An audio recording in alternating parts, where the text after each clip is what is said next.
Come with me and you'll be bored? Probably.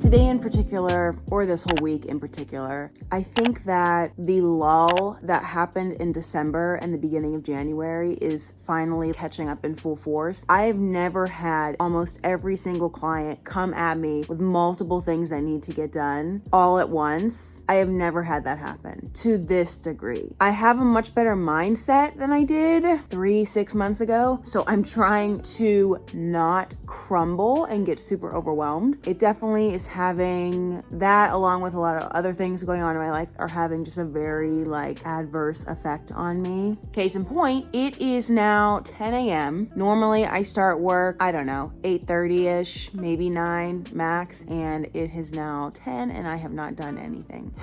So not only have I not done anything, I also don't want to do anything.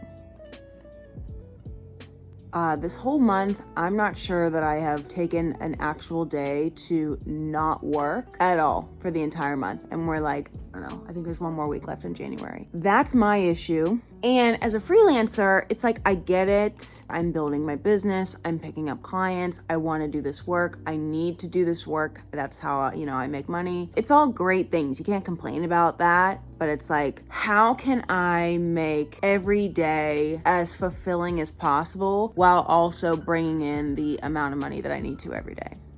I have had my coffee. I had my breakfast. I put makeup on, and I'm going to get out of my pajamas and I'm going to try and make this day both productive and fulfilling. How I'm going to do that, I'm not sure, but we will see.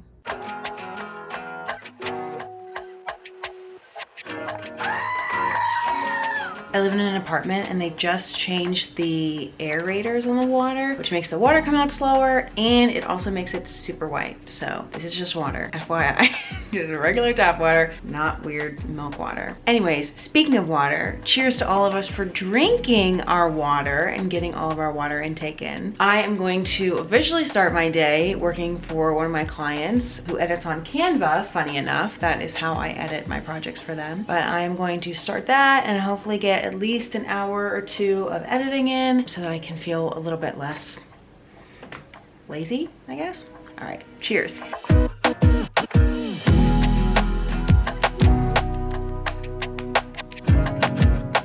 If you're a fellow freelancer and what I said earlier about a fulfilling day and all that resonated with you, I'm curious what you are doing today to make your day fulfilling. And I say that because it's something that I have now been thinking of now that I'm sitting here working. It's so sad when you sit here and you're thinking about, for example, there's this restaurant that opened. It's more like a lunch place that opened literally right up the hill from me. I mean, I could walk there. I won't because it's cold. But it's been there opened for probably a month now. And I'm wow, a spot right near me, and I can go there and get a cute lunch and treat myself to something. And I'm sitting here being hey, maybe today's the day that I will do that for myself and treat myself to something on this day that I'm having a hard day. It's just a hard day to get through. And I'm sitting here justifying why I should not go and how I could save money by not going, and how there's other things that I could be doing, or I should be working instead of going out and doing this. I remember saying this in a video a while back about how for me, I started my journey as a freelance editor for a lot of different reasons, but one of them being because I wanted the freedom to do whatever I wanted and to spend my days how I wanted and to take breaks and to treat myself and do things like that if I want to do that. But then ever since I took the leap and became a full-time freelancer, I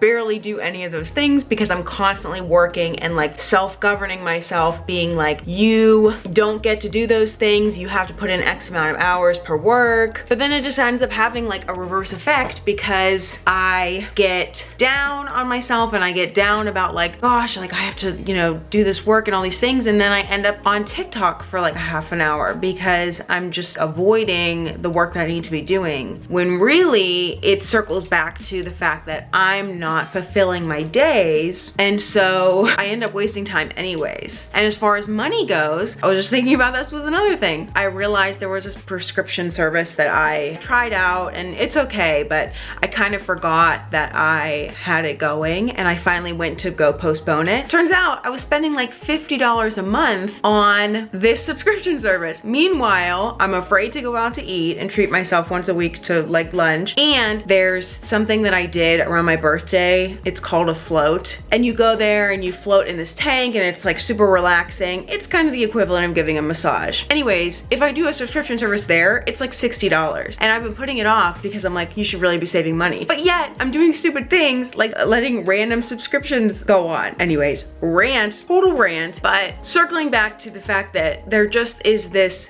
fear that I need to talk out to you, so thank you for listening. There's just this sense of fear of not wanting to spend money and not want to do things that are not productive. But meanwhile, again, let's choose to do things that give us a fulfilling day and a fulfilling life, on top of making sure we get certain things that actually need to get done today, get those things done, and just treat ourselves more and be kinder to ourselves. So anyways, back to work.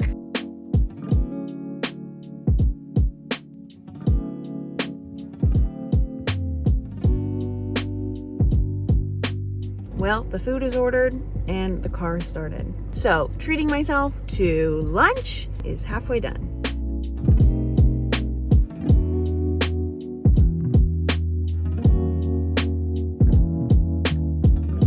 Thank you so much. You too, thank you.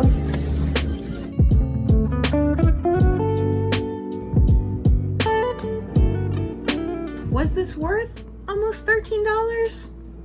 Probably not. But it is about the experience, my friends. And as it so happens, it turns out that the experience itself was not very good. The pasta was like too Alfredo-y and like really runny, and the Parmesan stick thing that they gave me had pepperoni in it, and I'm vegetarian, so not cool. I'll try and have that not get me down today, but nonetheless, it was an experience, and now my day is a little bit more memorable. And so now it's 1:30. I'm going to go back to work for a few more hours until Greg comes home, and then we'll just see what happens.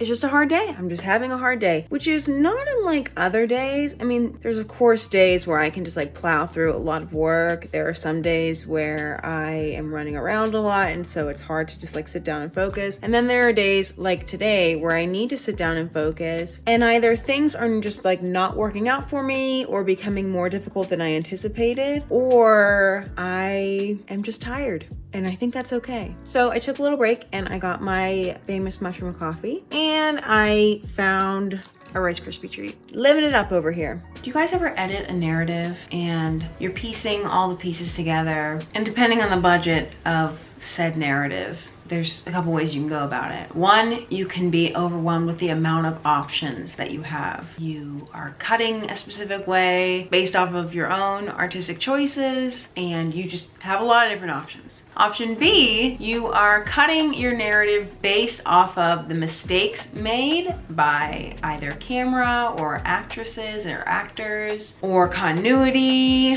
or just in general, you are just cutting around mistakes. And so then, you know, that's all fine and fun. And then when you get notes asking for certain things to be cut differently, just makes things interesting. I'm just gonna leave it at that. It makes editing interesting when you are not only dealt with the challenge of cutting around mistakes and reasons why things won't work, but then you also need to factor in what the director wants and their vision on top of everything else. So fun.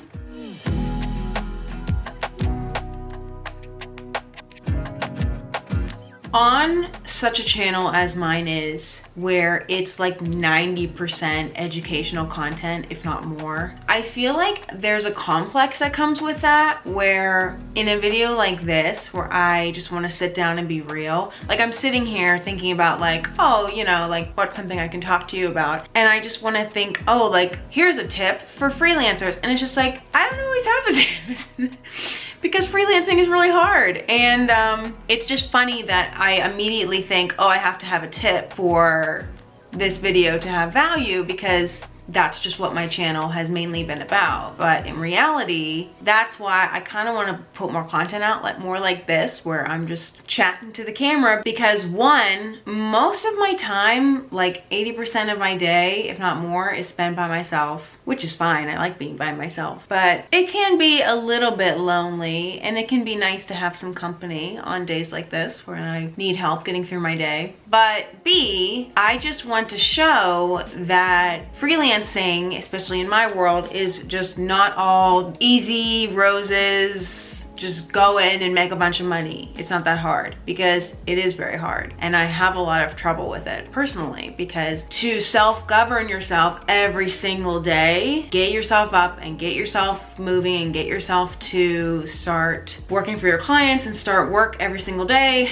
especially if you work weekends, which I normally do, it leads to burnout pretty easily. I have been on the verge of burnout for about a year now. Ways that I have found to deal with burnout when it comes creeping in are A, to talk about it and acknowledge when I feel like I might be developing burnout, so that I can like put steps in place to stop it. At this point in my freelance experience, I am well aware of when it starts to creep in, and so I can usually take the steps to slow down and kind of work a little bit differently so that I don't overload myself, because it's becoming to the point where it's just not physically possible. Like I cannot overwork myself anymore, because I just won't do it. I will do things like shoot this video instead of working.